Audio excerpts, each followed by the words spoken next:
মক্কায় থেকে যাওয়া মুসলমানদের জীবনের নিরাপত্তা তিনি কিভাবে দিবেন? 1947-এ যখন ভারত ভাগ হয়, পূর্ব পাকিস্তান এবং পশ্চিম পাকিস্তান তৈরি হয়, 1947-এ 190 বছরের ব্রিটিশ বিরোধী জেহাদের ফলে তখন অসংখ্য মুসলমান ভারত থেকে হিজরত করে পাকিস্তানে আশ্রয় নেয়। আপনাদের রংপুরের সৈয়দপুরের বিহারিরা মুহাজির, বিহার থেকে হিজরত করে বাংলাদেশে এসেছে মুসলমানদের একটা আলাদা ভূখণ্ড মনে করে। আর এই মুহাজিরদের সংখ্যা সবচেয়ে বেশি ছিল পশ্চিম পাকিস্তানে। পাঞ্জাব থেকে, উত্তরপ্রদেশ থেকে, দিল্লি থেকে লক্ষ লক্ষ মুসলমান হিজরত করেছে। তো হিজরত করার পর আপনারা পাকিস্তান স্বাধীন দেশ পেয়েছেন, বাংলাদেশ স্বাধীন দেশ পেয়েছেন, আর কয়েক কোটি মুসলমান ভারতে থেকে গেছে। আপনি যদি মনে করেন যে আমার বাংলাদেশে আমি স্বাধীন আছি, এটি আমার জন্য যথেষ্ট, পাকিস্তানের মুসলমানেরা যদি মনে করে আমি পাকিস্তানে স্বাধীন আছি, এটি আমার জন্য যথেষ্ট, তাহলে এর চেয়ে বড় মুনাফিকি পৃথিবীতে আর হবে না। আপনারা যে আপনাদের ভাইদেরকে ভারতে ছেড়ে এসেছেন, তাদেরকে মুক্ত করতে হবে না? ভারত যে বলতেছে বাংলাদেশে সংখ্যালঘু নির্যাতন হচ্ছে, আসলে সংখ্যালঘু নির্যাতন কোথায় হচ্ছে? ভারতে হচ্ছে। ভারতে মুসলমানদের উপর সংখ্যালঘু নির্যাতন হচ্ছে। মসজিদের মধ্যে 4 জন মুসলমানকে গুলি করে হত্যা করা হয়েছে। অসংখ্য মসজিদকে দাবি করা হচ্ছে এখানে আগে মন্দির ছিল, আর সেই মসজিদকে জোরপূর্বক দখল করা হচ্ছে। তাহলে আপনার চিন্তা পাল্টিয়ে দিতে হবে, আপনাদের সন্তানদের চিন্তা, নিয়ত পাল্টিয়ে দিতে হবে। নিয়ত পরিবর্তন হবে, ভিশনারি লিডার হবে, নেতৃত্ব দেওয়া শিখবে। যদি আপনার সন্তানেরা, বাংলাদেশের ছাত্ররা যদি মনে করে শুধু বাংলাদেশকে বাঁচাবো, তাহলে আমও যাবে, ছালাও যাবে, বাংলাদেশও বাঁচবে না, কিছুই বাঁচবে না। আর যদি বাংলাদেশের মানুষেরা মনে করে যে বাংলাদেশ তো বাঁচাবো, ভারতে অত্যাচারিত মাজলুম মুসলমানদেরকেও বাঁচাবো ইনশাআল্লাহ, তাহলে আপনি ভিশনারি লিডার হয়ে গেলেন, আপনি নেতা হয়ে গেলেন। আপনার লক্ষ্য দূরদৃষ্টি সম্পন্ন। যেই দিন আপনার লক্ষ্য এরকম হয়ে যাবে, আপনার বাংলাদেশও বাঁচবে, ভারতের মুসলমানেরাও বাঁচবে। আর এটি অসম্ভব কিছু নয়, এটি অকল্পনীয়, অবাস্তব কিছু নয়। আল্লাহ সুবহানাহু ওয়া তাআলা চাইলে তারা যেই গেরুয়া পতাকা চট্টগ্রামে বাংলাদেশের পতাকার উপর উড়িয়েছে, তার বিপরীতে আল্লাহ চাইলে ওই চট্টগ্রাম থেকেই ইসলামের পতাকা দিল্লি থেকে স্থাপিত হবে। আল্লাহর ইচ্ছা, কিন্তু নিয়ত রাখতে হবে, কল্পনা রাখতে হবে, ভিশনারি লিডার হতে হবে। শুধু আমি আমার বাংলাদেশকে বাঁচাবো না, ভারতে থাকা মুসলমানদের উপরও আমাদের হক আছে, তারাও, তাদের উপরও, আমাদের নিকটে তাদের হক আছে যে আমরা তাদের জন্য কিছু করব। এবং এই স্ট্র্যাটেজি শুধু মুসলমানদের ব্যক্তিগত স্ট্র্যাটেজি হলে হবে না, রাষ্ট্রের স্ট্র্যাটেজি হতে হবে। ভারত যেমন বাংলাদেশ রাষ্ট্রকে বলতেছে তোমার এখানে সংখ্যালঘু নির্যাতন হচ্ছে, বাংলাদেশ রাষ্ট্রকে বলতে হবে আমার এখানে নয়, তোমার ওখানে সংখ্যালঘু নির্যাতন হচ্ছে। এটি রাষ্ট্রের পলিসি হতে হবে, তাহলে বাংলাদেশ তার স্বাধীনতা রক্ষা করতে পারবে। আর আপনাদের নিয়তে থাকতে হবে, আপনাদের পরবর্তী বংশধরদের নিয়তে থাকতে হবে ভিশনারি লিডার, যে আমি শুধু বাংলাদেশ বা বাংলাদেশের মুসলমানদের বাঁচাবো না, বরং ভারতের অত্যাচারিত মাজলুম মুসলমানদেরও বাঁচাবো। তাহলে আল্লাহ সুবহানাহু ওয়া তাআলা চাইলে এই ইচ্ছা, এই আশা একদিন সফল হবে। সম্মানিত উপস্থিতি, বাংলাদেশ স্বাধীন হবে। 3 নাম্বার, ইসলামকে যদি রাষ্ট্র ক্ষমতায় নিয়ে যেতে চান, তাহলে মুসলমানদেরকে তাদের কলোনিয়াল মাইন্ড সেট আপ, 190 বছর ব্রিটিশদের অধীনে আমরা যে গোলামীর জীবনযাপন করেছি, এই কলোনিয়াল মাইন্ড সেট আপ থেকে বের হয়ে এসে আপনাকে কট্টর হতে হবে নিজের দিনের উপর।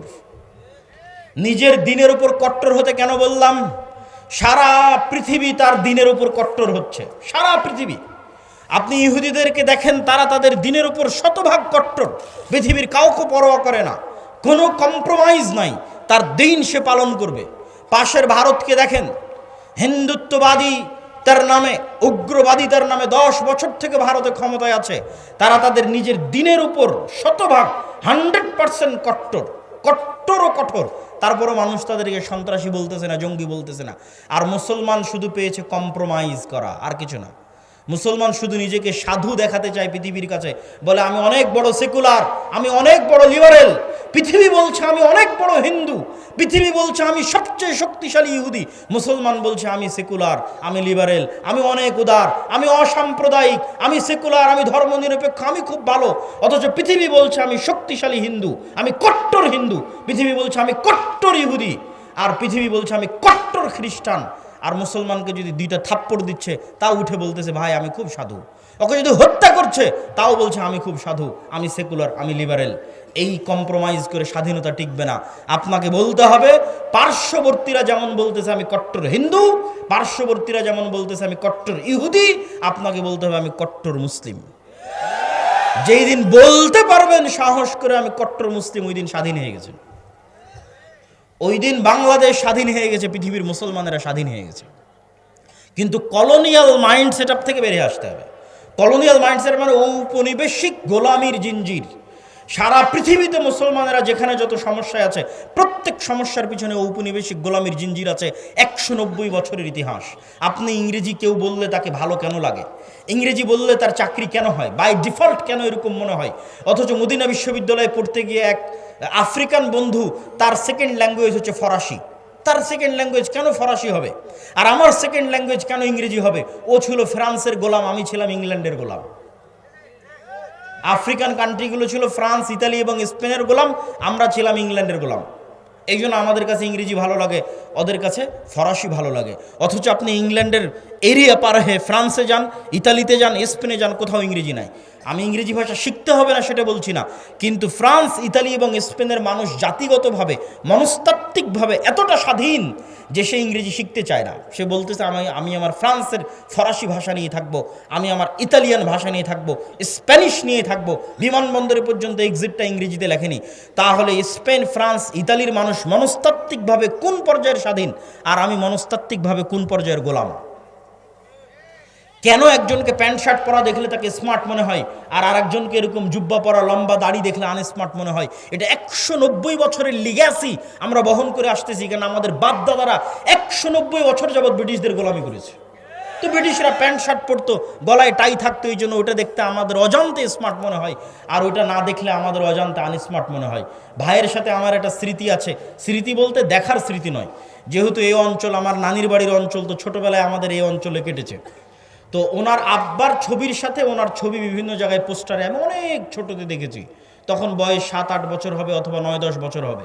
তো তার নামের শেষে লিঙ্কন নামটা ছিল। তো তখন থেকে আমার কাছে এটা অপছন্দ হতো যে একজন মুসলমানের সন্তান কিভাবে লিঙ্কন নাম রাখতে পারে। আমি কিন্তু তাকে তখন চিনিও না, দেখিও নি, কিন্তু আমার আম্মা আমাকে যেভাবে শিখিয়েছে সেইভাবে আমি শিখেছি। তো ওই স্মৃতিটা আমার মনে আছে যে তার নাম আমি পোস্টারে পড়েছি, তার ছবি আমি পোস্টারে দেখেছি, এবং এই নাম আমি তখন থেকে অপছন্দ করতাম যে মুসলমানের সন্তান কেন লিঙ্কন নাম রাখবে। কিন্তু কোনোদিন ভাবিনি যে এইভাবে ঘুরতে ঘুরতে একদিন তিনি পাশে এসে বসবেন, আর তিনিও দিনদার হিসেবে হয়তো হতে পারে আল্লাহর কাছে তিনি আমার চেয়ে বেশি প্রিয়। হতে পারে না? পারে না? হতে পারে। আল্লাহর কাছে কত মানুষ আছে দুনিয়াতে প্রসিদ্ধ কিন্তু আল্লাহর কাছে অপ্রসিদ্ধ, আর কত মানুষ আছে দুনিয়াতে অপ্রসিদ্ধ কিন্তু আল্লাহর কাছে এবং আসমানে প্রসিদ্ধ। তো যেটি বলছিলাম আর কি, এই যে কলোনিয়াল মাইন্ড সেটআপ, যে আপনার নামটা একটু ইংরেজি ইংরেজি হবে তাহলে আপনাকে ভালো লাগবে, এটা 190 বছরের গোলামির জিঞ্জির বহন করে বেড়াচ্ছেন। এটা থেকে ঝেড়ে ফেলে বের হতে হবে না। আমার আরবি নামের উপর আমি সন্তুষ্ট, আমার ইসলামের আকীদা এবং আদর্শের উপর আমি সন্তুষ্ট এবং শতভাগ কট্টর। শিখবেন কাদের কাছ থেকে? হিন্দুর কাছ থেকে। শিখবেন কার কাছ থেকে? ইহুদির কাছ থেকে। একটা শিখকে দেখান দেখি ওর মাথার চুল কাটে কিনা, একটা শিখকে দেখান দেখি মুখের দাড়ি ছাড়া আছে। একটা ইহুদি যদি শতকরা হিসাব করেন, ইহুদি পাড়ায় গিয়ে কতজন ইহুদি দাড়ি রেখেছে? শতভাগ 90 জন ইহুদি দাড়ি রেখেছে। আর মুসলমানকে দাড়ি রাখতে নাকি আনস্মার্ট লাগে, এই জন্য মুসলমান দাড়ি রাখে না। মুসলমানকে দাড়ি রাখলে খ্যাত খ্যাত লাগে, মুসলমানকে দাড়ি রাখলে সমাজে মানুষ কি মনে করবে এই মনে করে সে দাড়ি রাখে না। এটা হচ্ছে গোলামির মানসিকতা। এই গোলামির মানসিকতা থেকে যখন বের হয়ে কট্টর হবেন, আমার নবী দাড়ি রেখেছে আমিও দাড়ি রাখবো, তাতে মরি বাঁচি মরবো, তখন সেই দিন স্বাধীন। সেই দিন বাংলাদেশ স্বাধীন, আপনি স্বাধীন। তার আগ পর্যন্ত গোলামির জিঞ্জির আপনার গলায় এবং আমার গলায়। সম্মানিত উপস্থিতি, তো যেটি বলতে চাচ্ছিলাম যে বাংলাদেশ বা আমাদেরকে যদি আমরা চাই যে রাষ্ট্র ক্ষমতা ইসলাম যাক, তাহলে তার সারমর্ম হিসেবে 3টে বা 4টে পয়েন্ট, তারপরে আরও কিছু বক্তব্য দিব গুরুত্বপূর্ণ বর্তমান চলমান কিছু বিষয়, সেটি তো আপনাদের কিছু শিক্ষণীয় আছে।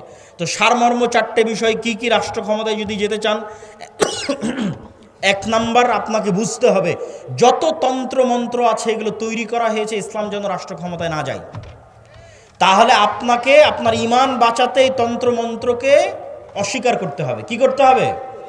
অস্বীকার করতে হবে। আমাই ইয়াকফুর বিত্তাগুত, যেমন ইব্রাহিম আলাইহিস সালাতু ওয়াস সালাম বলেছিল কাফারনা বিকুম, শোনো তোমরা যার ইবাদত করো, তোমরা যেই সমস্ত মূর্তি পূজার ইবাদত করো তোমাদেরকে আর তোমাদের এই মূর্তি পূজাকে আমি কুফরি করলাম, কাফের হয়ে গেলাম, তোমাদের এই মূর্তি পূজার অস্বীকার করলাম। আপনাকে এইভাবে অস্বীকার করতে হবে যে আমি গণতন্ত্রের কাফের, আমি সেকুলারিজমের কাফের। তাহলে আপনার ঈমান বাঁচবে, ঈমান ঠিক থাকবে, আকীদা ঠিক থাকবে। তো আমি ঈমান এনেছি কিসের উপর? ইসলামিক খেলাফত ব্যবস্থার উপর। আর বাকি যত তন্ত্রমন্ত্র আছে এগুলোর আমি কাফের, এগুলো অস্বীকার করি ওপেন প্রকাশ্যে। কেননা এগুলোর অস্বীকারের মধ্যে ইসলামের ক্ষমতার উত্থান আছে, আর এগুলোর অস্বীকারের মধ্যে ইসলামের ক্ষমতার, এগুলো অস্বীকার না করলে ইসলামের ক্ষমতার উত্থান নাই। 2, আপনাদেরকে ব্যক্তিগত জীবনে সত্যবাদী এবং ন্যায়পরায়ণ হতে হবে, না হলে আল্লাহর দয়ায় আল্লাহ আপনাকে ক্ষমতা দিবে না। আল্লাহ জালেমকে মিথ্যুককে ক্ষমতা দেয় না, আল্লাহ ন্যায়পরায়ণ সত্যবাদীকে তার দয়ায় ক্ষমতা দেয়। আপনার সালাত সিয়াম তখনই কাজে লাগবে যখন আপনার সালাত সিয়াম মুহাম্মদ সাল্লাল্লাহু আলাইহি ওয়াসাল্লামের মতো হবে। আপনি তো মুনাফেক অবস্থায় সালাতে দাঁড়িয়েছেন, বোনকে সম্পত্তিতে ভাগ দেননি মানে মুনাফেক অবস্থায় সালাতে দাঁড়িয়েছেন। আর আল্লাহর নবী শতভাগ সত্যবাদী ন্যায়পরায়ণ অবস্থায় সালাতে দাঁড়িয়েছে, অন্তর পরিষ্কার অবস্থায় সালাতে দাঁড়িয়েছে। আপনি যেদিন ওইভাবে অন্তর পরিষ্কার অবস্থায় সালাতে দাঁড়াতে পারবেন, সত্যবাদী ন্যায়পরায়ণ হয়ে সালাতে দাঁড়াতে পারবেন, সেই দিন আপনার এই সালাতের পাওয়ার থাকবে, আপনার এই হজের পাওয়ার থাকবে, আপনার এই দ্বীনের দাওয়াতের পাওয়ার থাকবে। 3, কলোনিয়াল মাইন্ড সেটআপ থেকে বের হয়ে আসতে হবে। আর বক্তব্যের শেষাংশে এসে যেটি বলবো যে বর্তমানে বাংলাদেশে যে সমস্যা চলতেছে, ইসকন চলছে না এখান থেকে আমার এবং আপনার শিক্ষা আছে, এই সমস্যা থেকে আমার এবং আপনার শিক্ষা আছে। এই সমস্যা থেকে আমার এবং আপনার শিক্ষা কি? ইসকন নামক যে সংগঠন বর্তমান বাংলাদেশে চলমান আছে, এই ইসকন মূলত হিন্দু ধর্মীয় শ্রী চৈতন্যের মতবাদকে প্রমোট করে, যেটিকে বলা হয় বৈষ্ণব শাখা, হিন্দু ধর্মের বৈষ্ণব শাখা। আর শ্রী চৈতন্যকে কেউ বলে যে তিনি নিজে শ্রীকৃষ্ণ, আর কেউ বলে যে শ্রী চৈতন্য মূলত শ্রীকৃষ্ণের ভক্ত ছিলেন। তো এই ধারাটার মূল বক্তব্য কি? এই ধারাটার শ্রী চৈতন্যের মূল বক্তব্য হচ্ছে হিন্দুদের মধ্যে যে জাতপাতের ভেদাভেদ আছে, হিন্দুদের মধ্যে জাতপাতের ভেদাভেদ আছে, ব্রাহ্মণ, ক্ষত্রিয়, শূদ্র, এরকম 4টে ভাগে তারা বিভক্ত। তার মধ্যে সবচেয়ে সম্মানিত অংশটা হচ্ছে ব্রাহ্মণ, যারা তাদের দাবি অনুযায়ী তাদের ভগবানের মাথা থেকে সৃষ্টি হয়েছে, নাউজুবিল্লাহ। তো এই নিম্নবর্ণের হিন্দুদের কোনো অধিকার হিন্দু সমাজে ছিল না, ফলত নিম্নবর্ণের হিন্দুরা দলে দলে ইসলাম গ্রহণ করেছে। কেননা ইসলামের সবাই সমান, ইসলামে কোনো জাত নাই, পাত নাই, কালার নাই, রং নাই, বর্ণ নাই, ভাষা নাই, কিছু নাই। ইন্না আবাকুম ওয়াহিদ ওয়া ইন্না রাব্বাকুম ওয়াহিদ ইয়া আইয়ুহান নাসু উবুদু রাব্বাকুমুল্লাযী খালাকাকুম মিন নাফসিন ওয়াহিদা। তোমাদের পিতা এক, তোমাদের রব এক। জো বাইডেনের পিতা, নরেন্দ্র মোদীর পিতা, ডক্টর ইউনূসের পিতা একজনই, আদম আলাইহিস সালাতু ওয়াস সালাম। তো ইসলামের সবাই সমান, এখানে কোনো জাতপাত নাই, রং বর্ণ কিছু নাই। তো এই জন্য নিম্ন বর্ণের হিন্দুরা দলে দলে ইসলাম গ্রহণ করেছে। নিম্ন বর্ণের হিন্দুদেরকে ইসলাম থেকে ঠেকাতে, নিম্ন বর্ণের হিন্দুদেরকে পাওয়ারফুল করার জন্য, হিন্দু সমাজে তাদের একটা জায়গা তৈরি করার জন্য শ্রী চৈতন্যের মতবাদের আবির্ভাব হয়, যেটিকে হিন্দু ধর্মের বৈষ্ণব শাখা বলে। এটিকে নিয়ে কাজ করে ইসকন। এই জন্য ইসকনের বড় বড় মন্দিরগুলো নিম্ন বর্ণের হিন্দুরা যেখানে বেশি থাকে ওখানে আছে। ঢাকার স্বামীবাগ পুরোটা মেথরপট্টি, ওই মেথরপট্টির মধ্যে স্বামীবাগের সবচেয়ে বড় ইসকন মন্দির সেখানে নির্মিত। সিলেটের চা বাগানের শ্রমিকরা নিম্নবর্ণের হিন্দু, ওই সিলেটের চা বাগানের শ্রমিকদের মধ্যে ইসকন খুবই শক্তিশালী। বাংলাদেশের রাষ্ট্রপক্ষের আইনজীবী সাইফুল ইসলাম আলিফ ভাইকে মেথরপট্টিতে হত্যা করা হয়েছে, কেননা মেথরপট্টিতে ইসকন সবচেয়ে শক্তিশালী।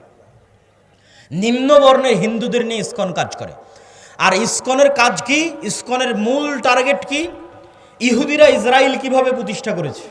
ইহুদিরা ইসরায়েল প্রতিষ্ঠা করেছে কাঁদতে কাঁদতে, মায়া কান্না দিয়ে। আপনার মনে হয় যে আমেরিকা মুসলমানের শত্রু, তাই ইসরায়েলকে টাকা পয়সা, ধন সম্পদ, অর্থ, অস্ত্র দেয় না।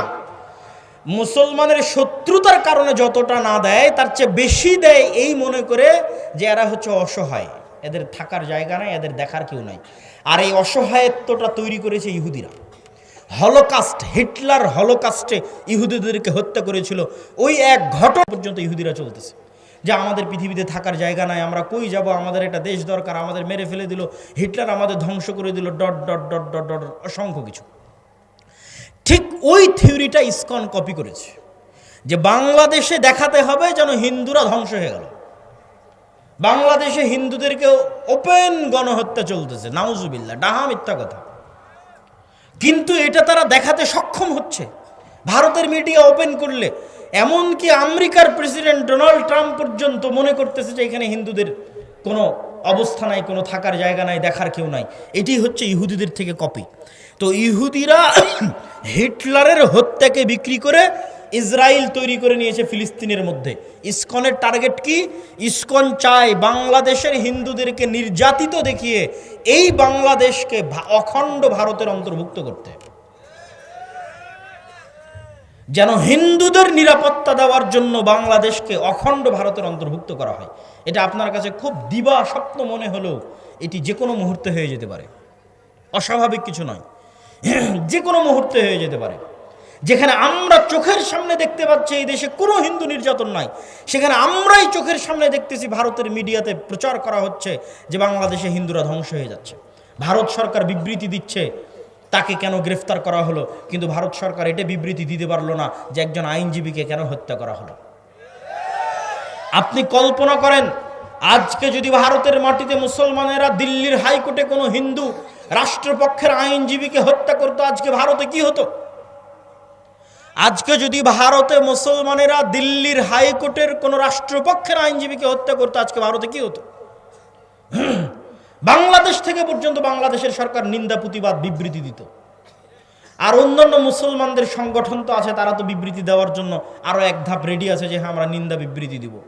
কিন্তু আজ বাংলাদেশের রাষ্ট্রপক্ষের আইনজীবী হত্যা করা হলো, কিন্তু মুসলমানের লাশ কত সস্তা, কত সহজ আপনার চোখের সামনে ঘটতেছে, আমার চোখের সামনে ঘটতেছে যে মুসলমানের লাশ কত সস্তা, কত সহজ, যে একজন মানুষ মারা গেল, অন্যায়ভাবে হত্যা করা হলো, সেটি নিয়ে কোনো বিবৃতি নাই। কিন্তু কেন একজনকে গ্রেফতার করা হলো সেটি নিয়ে বিবৃতি আছে।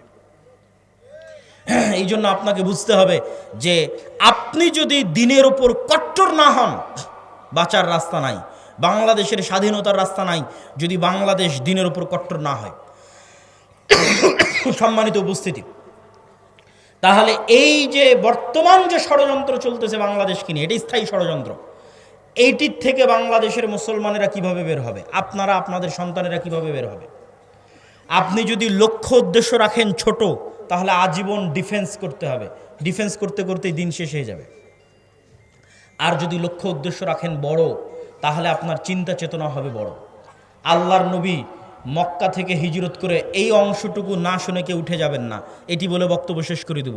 আল্লাহর নবী যখন মক্কা থেকে হিজরত করে মদিনায় গেলেন, তখন যদি আল্লাহর নবী ভাবতেন মদিনায় এসেছি, ভালো আছি, মক্কায় মুসলমানেরা মরে কি বাঁচুক, দেখে লাভ আছে, দরকার নাই দেখার, এটা তিনি ভেবেছেন? তিনি ভাবেননি। তিনি মদিনায় আসার পর তিনি ছিলেন ভিশনারি লিডার।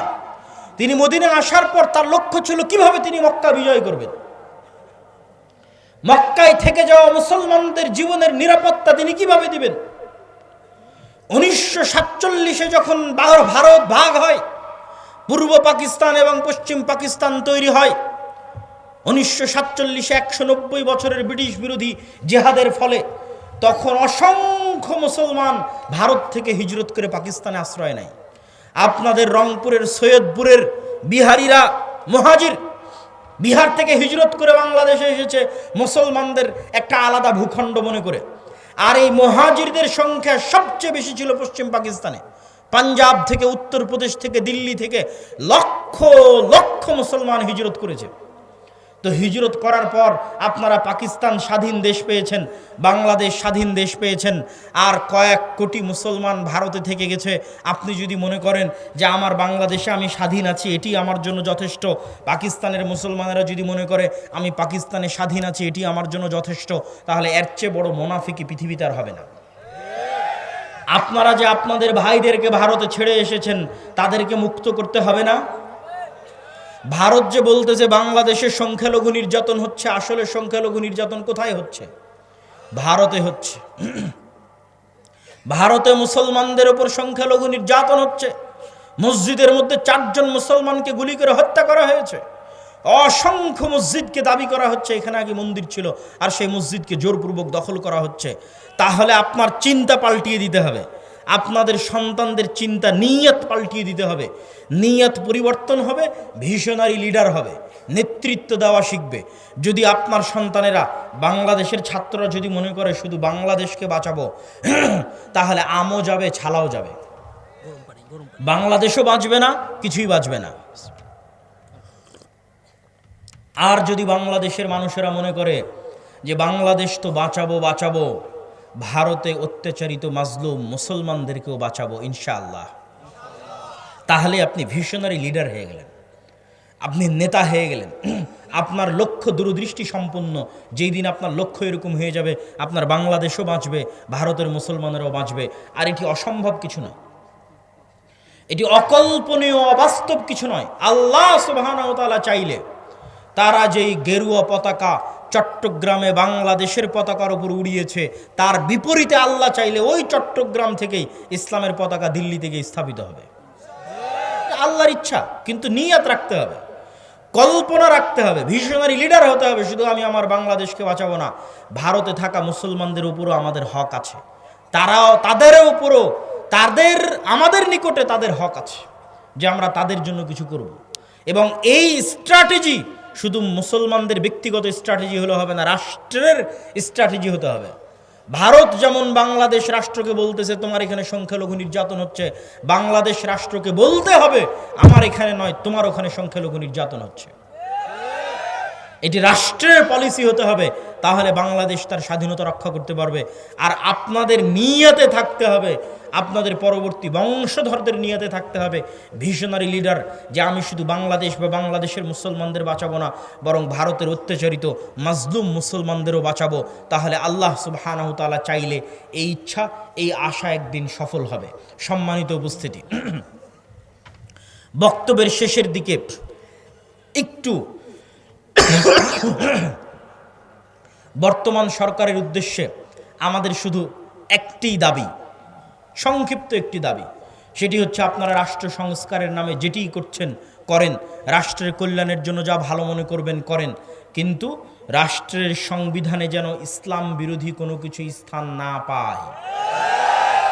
সেকুলারিজমের নামে, ধর্মনিরপেক্ষ মতবাদের নামে বাংলাদেশের মুসলমানদের ইসলামিত্বকে ধ্বংস করার চেষ্টা করা যাবে না। বাংলাদেশের স্বাধীনতার একমাত্র রক্ষা কবচ হচ্ছে ইসলাম।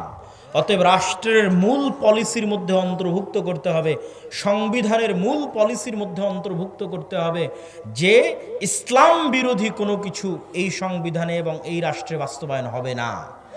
দ্বিতীয়ত, যে সমস্ত মুসলমানেরা চায় যে তারা শরিয়া অনুযায়ী ফাইসালা নিবে, তাদের জন্য আলাদা শরিয়া কোর্ট স্থাপনের সুযোগ দিতে হবে। যারা চাইবে সেকুলার সিস্টেমে ফায়সালা নিবে, কিন্তু যে সমস্ত মুসলমান চাইবে শরিয়া অনুযায়ী ফায়সালা নিবে, তাদের জন্য আলাদা শরিয়া কোর্টের ব্যবস্থা রাখতে হবে। আর রেড লাইন কি, লাল দাগ কি? যেহেতু এনজিও সরকার, এই জন্য এই রেড লাইনের কথা বলতে আমরা বাধ্য। সেটি হচ্ছে LGBTQ, সমকামিতা, এটি হচ্ছে রেড লাইন। যদিও এখন আমেরিকায় যারা ক্ষমতায় এসেছে, ডোনাল্ড ট্রাম্প এবং ইলন মাস্ক, তারা নিজেরাও সমকামিতা এবং পরিবার বিরোধী কার্যকলাপের বিরোধী। ইলন মাস্ক নিজে পরিবার বিরোধী কার্যকলাপের শিকার, টুইটারের মালিক। ইলন মাস্কের ছেলে তার বাপকে হুমকি দিয়েছে যে আমাকে যদি ছেলে থেকে মেয়ে না করা হয় আমি আত্মহত্যা করব। ইলন মাস্ক তার ছেলের জীবন বাঁচাতে তাকে অপারেশন করে মেয়ে হওয়ার সুযোগ দিয়েছে এবং সেই দিন ইলন মাস্ক ঘোষণা দিয়েছে যে আমার ছেলে মারা গেছে, জীবিত থাকা অবস্থায় মারা গেছে, মারা যায়নি, এখনও জীবিত আছে। কিন্তু ইলন মাস্ক বলছে আমার ছেলেকে নষ্ট করে দিয়েছে, ধ্বংস করে দিয়েছে, হত্যা করে দিয়েছে LGBTQ। এই জন্য LGBTQ এর বিরুদ্ধে লড়াই করার জন্য টুইটার ক্রয় করে নিয়েছে, আর LGBTQ এর বিরুদ্ধে লড়াই করার জন্য ডোনাল্ড ট্রাম্পের সাথে সম্পৃক্ত হয়ে রাজনীতিতে অংশগ্রহণ করেছে। আগের যারা ছিল তারা LGBTQ প্রমোটার ছিল, যদিও বর্তমান যারা তারা আবার খ্রিস্টানের দিক থেকে কট্টর হবে। মানে মুসলমানদের যেমন আমি বললাম হিন্দুরা তাদের দিনে কট্টর, ইহুদিরা তাদের দিনে কট্টর, এরকম খ্রিস্টান কট্টরও আপনি দেখতে পাবেন। কিন্তু অবশ্যই ধার্মিক মানুষ LGBTQ এর জন্য, সমকামিতা, জেনা, ব্যভিচারের জন্য অন্যদের চাইতে ভালো। তো যেহেতু এনজিও সরকার, সেহেতু আমরা সতর্ক করে বলতে চাই যেন এই ধরনের কোনো মানব বিধ্বংসী, পরিবার বিধ্বংসী কোনো কার্যকলাপ যেন বাংলাদেশে বাস্তবায়ন না হয়। সম্মানিত উপস্থিতি, আদ-দাওয়া ইলাল্লাহর জন্য, জামিয়া সালাফিয়ার জন্য, শায়েখ আব্দুর রাজ্জাক বিন ইউসুফের জন্য অবশ্যই দোয়া করবেন। আগামী 30-31 জানুয়ারি দিনাজপুর জামিয়া সালাফিয়ায় সালাফি কনফারেন্স আছে। আজকের স্টেজে এই যে আজকে যেমন আলোচনা করলাম বাংলাদেশ নিয়ে, ফিলিস্তিন নিয়ে, সিরিয়া নিয়ে, এই নতুন বইটা ফিলিস্তিন ও সমসাময়িক মুসলিম বিশ্ব, এই বইয়ে সব আলোচনা পাবেন। বাংলাদেশের পিলখানা, শাপলা চত্বর সব আলোচনা আছে। আর মাসিকাল ইতেসামের নতুন সংখ্যা এবং ডিসেম্বর এবং নভেম্বর আমার নিয়মিত সম্পাদকীয় পাবেন।